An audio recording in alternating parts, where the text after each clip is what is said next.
Hey guys, what's up? So in this quick video I'm going to show you how you can get the heterochromia filter on TikTok. So go here, this is the effects gallery. Okay, now I'm in trending section. Here slide right until you see appearance, go there. Okay, here slide up, okay, until you see this image. Remember this image, this is the filter. Okay, and suppose you are not getting the effect like this, then what you can do, go to discover and here search for bicolor eyes. On the top row you will see the effect icon, just tap there and you will be directed to the effect page. Now from here you can add it to your favorites, and at the bottom of the page you will see try this effect. Tap there to use this effect likewise.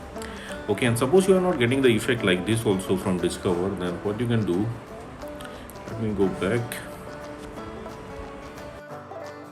Okay, visit this website. Link to this website I'll give you in the description box below.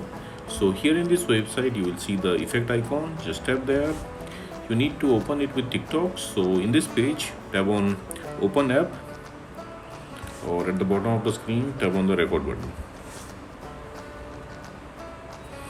You will be directed to the effect page again. Tap on the record button at the bottom of the screen, and that's it, you got the filter. So that's it guys. Likewise you can get this bicolor eyes or heterochromia filter on TikTok. So thanks for watching the video guys. See you in the next video.